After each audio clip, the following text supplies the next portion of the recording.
Hi, folks. Here's the thing. I don't know, I felt compelled to do a final cruise recap for this cruise because there's another one on the books.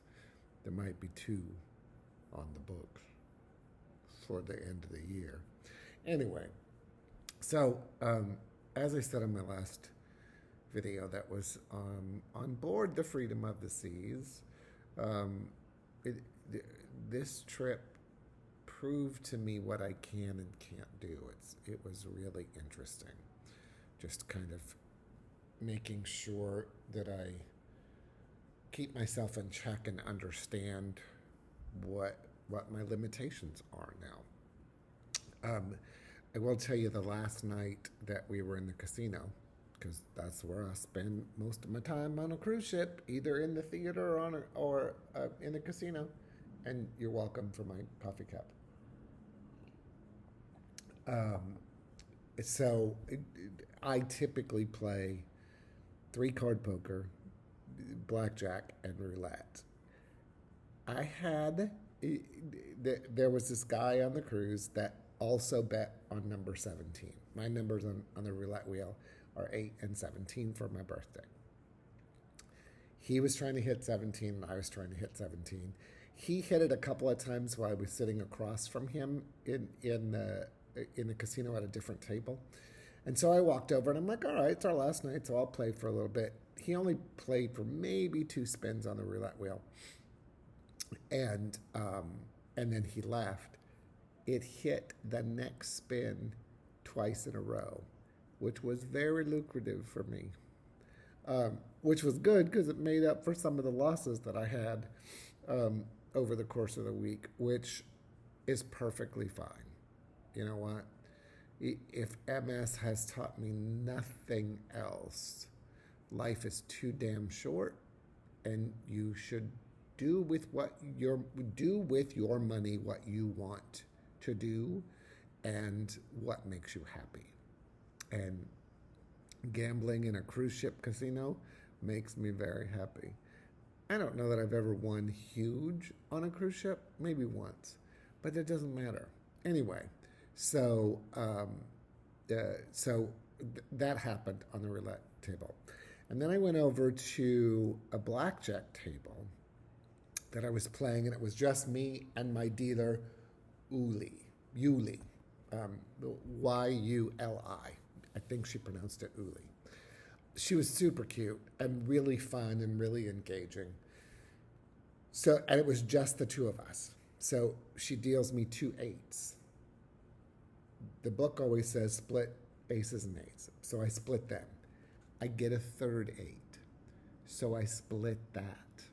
I then get dealt a 3 on the 8, so it's 11, so I double that. She deals me an ace on top of that, so now I have 12. I go to the next hand, I get I think a face card. I go to the next hand, the third 8, I get another 8, so I split him again. I get a decent hand on the third 8. I get a 3 again on the last 8. So I double that. So I now have 1, 2, 3, 4, 5, 6 times my original bet out there. And my original bet was probably $25 or $30. I wish I would have paid more attention to after all this happened. But she busted.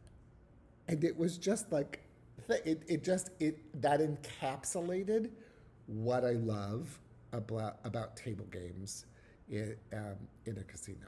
It's just fun. It gives me endless amount of entertainment. I love it. So about 12 o'clock, I was like, you know what? I need to get to bed because I had to be up by 7 to get off the ship and the whole 9 yards, and I wasn't sure what that process was going to be like and what that was going to do to me. And I got to tell you, I didn't sleep well. I think I was just a little hyped from the whole experience, and I didn't really fall asleep till about 3 o'clock and had to get up at 7. So I was already behind on my energy level. my physical therapist has told me you have $1 worth of energy to spend a day, spend it wisely.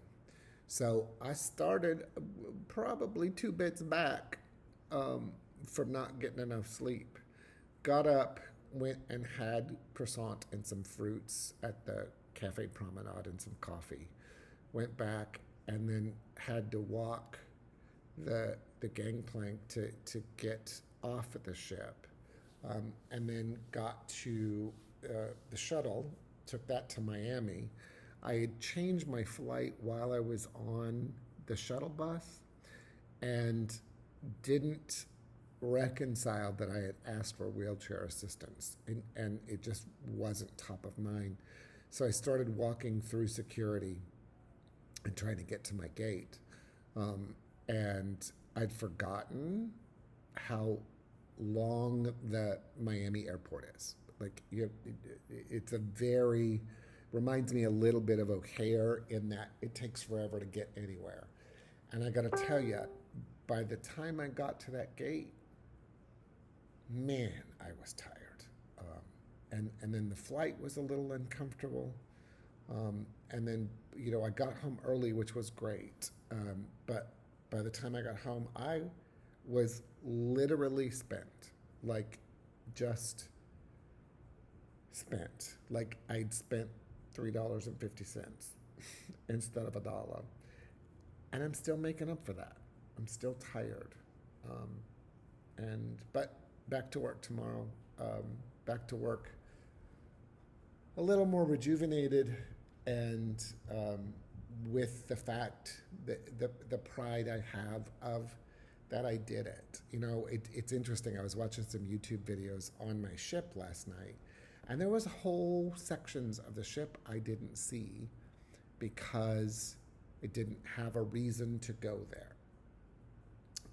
And I was really trying to watch my energy. So that's a little bit of a shame. On the next cruise, I will try to be a little more strategic in where my cabin is, I think, and just kind of space out what I do and where, and maybe create reasons to be in portions of the ship that I didn't see this time. It's a different ship, but similar in the class.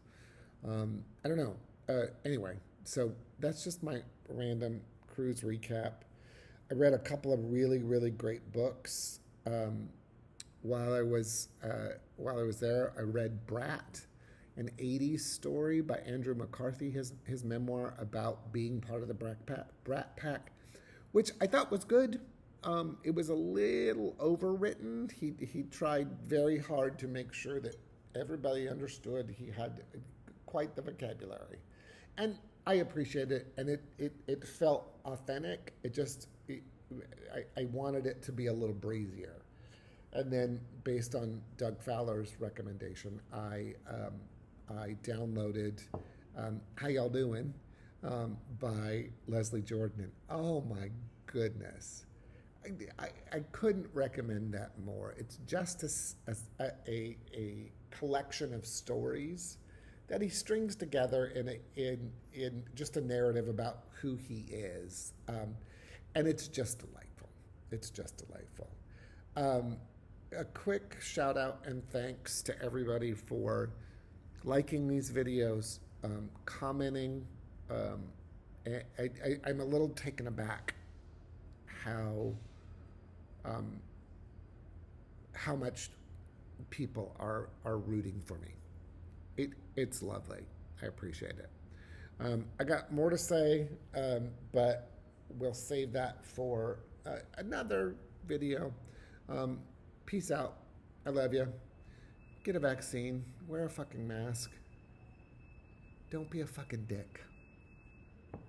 Be kind to one another. Please. Thanks. See ya.